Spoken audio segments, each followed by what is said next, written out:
When we talk about relationships, most people think of love as something obvious. Hand-holding, long talks, constant reassurance. But the truth is, for some people, love doesn't look like that at all. If you've ever been with someone who seems to need more space, who sometimes pulls back right at the moment you're reaching for closeness, you're not alone. What you're witnessing isn't necessarily a lack of love. Very often it's the language of an avoidant attachment style, and understanding this can transform the way you experience connection. An avoidant attachment style isn't a flaw, and it isn't a diagnosis, it's a strategy, a deeply ingrained way of navigating intimacy that often forms early in life. Picture a child growing up in an environment where emotional needs were met inconsistently or where vulnerability was not safe. That child learns often unconsciously closeness can be risky. The solution: become self-reliant, minimize outward expressions of need, and protect the heart by keeping emotional distance. Fast forward to adulthood, and you have a partner who genuinely feels love, but has a nervous system wired to equate closeness with danger. They're not trying to be cold. They're trying to stay safe. Most of us misread this. We think, if they loved me, they'd want to be closer. But from an avoidance perspective, the opposite can be true. Their pulling back is not always rejection, it's regulation. They're recalibrating because the intensity of connection feels overwhelming, not because they don't care. The irony is that deep down, many avoidants crave intimacy just as much as anyone else. They simply express it differently. And once you start seeing those differences, a whole new level of empathy opens up. Let's be real. Love is not just an emotion, it's a skill. And like any skill, it's shaped by practice, environment, and experience. An avoidant partner's practice has been independence, control, and self-containment. So when they do reach out, when they let their guard down even a little, when they do something thoughtful without calling attention to it, that's not small. That's huge. It's their nervous system testing the waters of safety. And if you can recognize that, you shift from frustration to appreciation. Here's where the philosophical depth comes in. Love, at its core, is about meeting another human being where they are, not where you want them to be. If you demand that an avoidant partner act like a secure one, you're missing the point of love itself. It's easy to love someone when they fit your template. It's far more powerful to love someone in a way that allows them to evolve.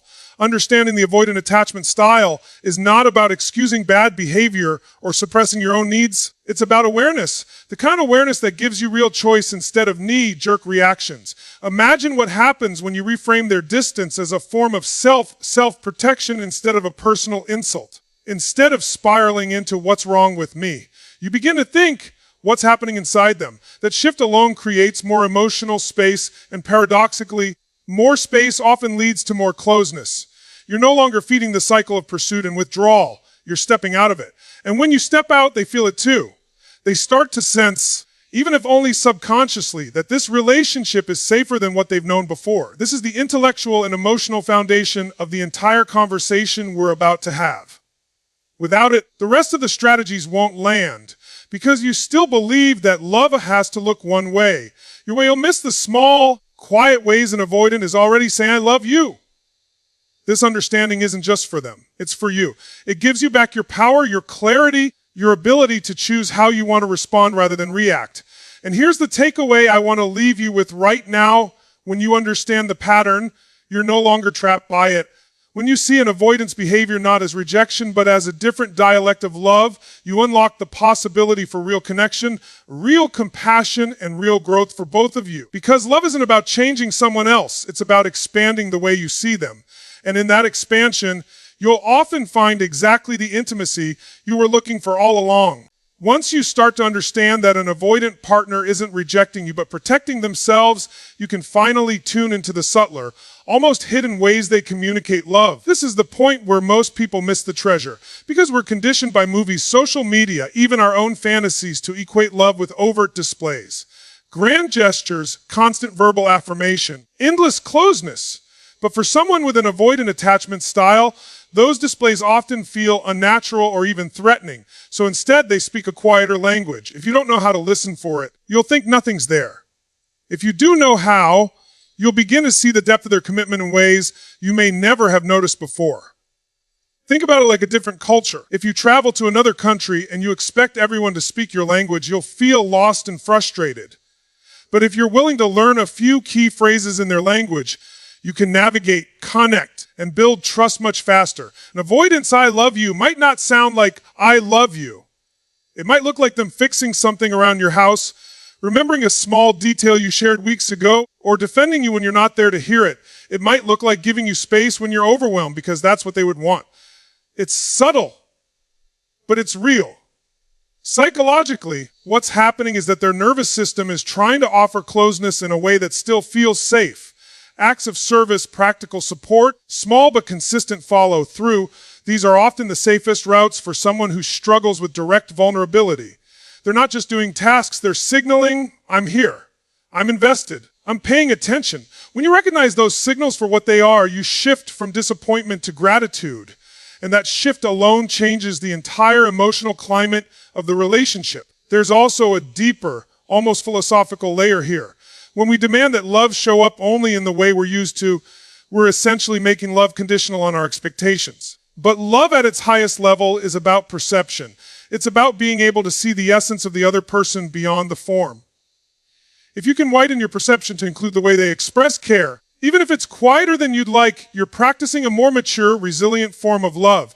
You're stepping out of a transactional mindset that, I do this, so you should do that, and into a transformational one as I see you for who you are, and in seeing you, I help you grow. And here's what's fascinating: when you acknowledge those subtle gestures out loud, without sarcasm, without backhanded comments, you actually reinforce the behavior. Neuroscience tells us that positive reinforcement strengthens neural pathways. So every time you notice and appreciate an avoidant partner's quiet acts of love, you're essentially telling their nervous system, this is safe, this is welcome. Over time, that safety can encourage them to risk even more vulnerability. The small gestures become slightly bigger. The language becomes slightly clearer. The walls begin to soften. This is not about tolerating neglect or denying your own needs. It's about expanding your awareness so you can respond strategically instead of emotionally. If you're always waiting for the big verbal, I love you, or the dramatic romantic gesture, you'll miss the everyday evidence of devotion that's right in front of you. But if you can train your attention, catch it, your energy shifts. Instead of chasing, you're appreciating. Instead of resenting, you're receiving. And that makes you more magnetic, not less. You might be thinking, Weavy, should I have to do all the work? But remember, understanding someone else's language of love doesn't mean you lose your own. It means you're building a bridge between two different maps of intimacy. Someone has to start the bridge, and often the one who understands this dynamic first is the one who can lead the relationship into a healthier, more conscious phase. That's not weakness. That's leadership. That's the same principle Tony Robbins teaches about influence. When you change your state and your strategy, you change the dance. The other person inevitably starts dancing differently too. So the challenge I want to give you is this: over the next week, look for the quiet signs. When your avoidant partner remembers a preference, makes a small sacrifice, or simply chooses to spend time with you even when they're tired, see that for what it is. Instead of saying, you never show me love, try, I noticed you did this, and it meant a lot. Watch how that acknowledgement begins to shift the atmosphere. Watch how it opens the door for more connection, not less. Because at the end of the day, love isn't just about what we receive, it's about how accurately we can perceive. And the more accurate your perception, the more empowered you become. You're no longer a victim of someone else's style. You're a conscious participant in shaping the relationship. Here's the thought I want you to walk away with. When you learn to recognize the hidden signs of affection, you stop asking, do they love me? And start asking, how are they already loving me?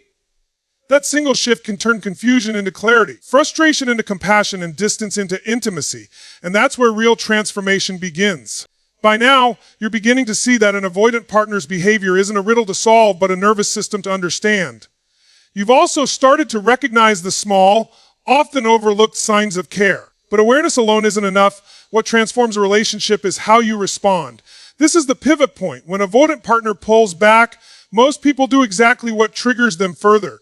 They push, demand, or plead for closeness. That might feel like love, but to someone who equates closeness with danger, it feels like pressure.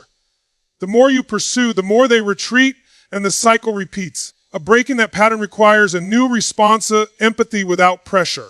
Empathy without pressure doesn't mean you suppress your own needs or walk on eggshells. It means you choose your timing and tone consciously rather than reactively.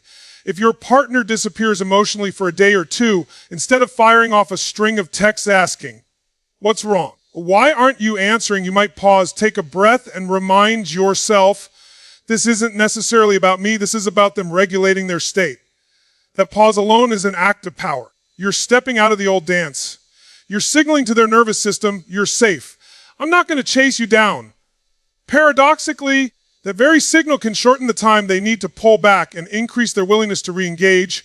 Psychologically, what you're avoiding here is creating what therapists call a secure base. A secure base isn't just a concept for parents and children, it applies to adult relationships as well. It's the felt sense that even if I need space, the relationship is steady, not reactive. When you respond with steadiness rather than panic, you become that secure base. And from a secure base, even the most avoidant partner can begin to risk more openness. You're essentially rewiring their association between closeness and danger, one calm interaction at a time. This requires emotional discipline, and that's where your own growth comes in. It's tempting to make the relationship all about fixing the avoidant person.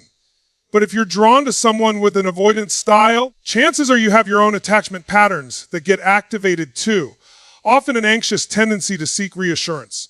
Seeing this clearly isn't about blame, it's about freedom. When you recognize your own triggers, you gain the ability to soothe yourself instead of demanding the other person do it for you. You stop pouring gasoline on the fire and start modeling the very safety you want to receive. Think about it at a philosophical level. Love at its highest form isn't about control, it's about creating a field where both people can show up as they are and evolve. Responding with empathy rather than pressure is an act of leadership in that field. Leadership isn't loud, it's steady. It's the quiet confidence that says, I can hold my center while you find yours. And when you hold that center, you're no longer dependent on their reactions to feel okay. That's not weakness, that's strength. That's you stepping into your own secure self. This doesn't mean you never set boundaries. Boundaries are essential. They're what make your steadiness real rather than performative. The difference is that you communicate your boundaries from a calm, grounded place instead of a reactive, fearful one. For example, I understand you need space and I respect that. I also want to feel connected, so when you're ready, let's plan a time to talk. That kind of language tells the avoidant partner, I'm not abandoning myself, but I'm not abandoning you either. It's firm without being harsh, inviting without being needy. Over time, responding with empathy instead of pressure creates a feedback loop. The avoidant partner begins to associate you with calm rather than chaos, with acceptance rather than intrusion. Their own defenses start to soften because their nervous system finally experiences something new, intimacy that doesn't feel suffocating. And your nervous system experiences something new too, connection that isn't built on chasing or controlling. Two patterns start to shift at once, and the relationship becomes a place of growth rather than a battleground. So ask yourself, who do you want to be in that moment of tension? The pusher, the pleader, the one who spikes the anxiety, or the grounded presence who can see the bigger picture, who can respond from clarity rather than reactivity. Every time you choose the latter, you're not just changing an interaction. You're changing the culture of your relationship. You're turning conflict into an opportunity for trust. And trust is the soil where real intimacy grows. Here's what I want you to remember as you walk out of here. Your power is not in forcing someone to love you the way you want. It's in becoming so grounded and empathetic that you invite them to love more freely. When you stop feeding the cycle of pressure and withdrawal, you create the conditions for closeness to emerge naturally. That's not just relationship advice, that's a principle of transformation. Because the moment you stop reacting and start responding with empathy, you stop being at the mercy of someone else's style and start being the architect of connection. And in that shift, everything begins to change. Up to this point, we've been looking at understanding and responding to an avoidant partner, seeing their behavior differently, recognizing their hidden signs of affection, and learning how to respond with empathy instead of pressure. But the real purpose of this isn't just to manage someone else's patterns, it's to build something healthier, something more secure for both of you. Because awareness without action is just observation. What transforms a relationship is the set of practices you put into place so both people can feel safe enough to grow. And that starts with creating an environment of security and openness. One where you each get to bring your authentic selves to the table. The first step is to shift from fixing to building. Many people approach relationships with avoidant partners as a project. If I can just fix them, then everything will be fine. But what actually creates change isn't trying to force them into a new mold, it's building a shared foundation where vulnerability feels possible. That foundation is made of small and consistent behaviors, Clear communication, reliable follow-through, and healthy boundaries. It's the day-to-day culture you create together. When an avoidant partner starts to experience a pattern of steady behavior instead of criticism or unpredictable emotional storms, their nervous system begins to relax. And a relaxed nervous system is one that can finally risk deeper intimacy. The second step is to honor your own needs while you're honoring theirs. A lot of people here give them space and think it means ignoring their own feelings or staying quiet to keep the peace. That's not security, that's self-abandonment. Building a healthier connection requires you to stand firmly in your own values and communicate them clearly, but with calmness, not with panic. For example, I know you need alone time. I also need regular check-ins to feel connected. Can we agree on a rhythm that works for both of us? That kind of dialogue models respect and gives the avoidant partner a clear map instead of vague demands. And when expectations are clear, both people feel safer. Another essential piece is to celebrate progress instead of perfection. When someone with an avoidant style takes even a small step toward closeness, sharing a feeling, initiating contact, following through on a promise, acknowledge it, not in a patronizing way, but as genuine appreciation. It meant a lot to me when you did that. Positive reinforcement is powerful. Over time, those acknowledgments help create a new feedback loop. The avoidant partner experiences vulnerability not as a trigger for criticism or conflict, but as a path to connection and appreciation. And you experience your own needs being met not by pressure, but by authentic willingness on their part. All of this also requires you to do your inner work, because if you're always walking on eggshells, or constantly monitoring their moods, or losing yourself in their needs, you're not building a secure connection. You're reinforcing insecurity. A healthier relationship starts with a healthier you. That might mean learning self-soothing techniques, developing your own support system, or working on your own attachment style. The more secure you become in yourself, the less you'll need the other person to regulate your emotions. That steadiness is magnetic. It invites them to step into their own security too.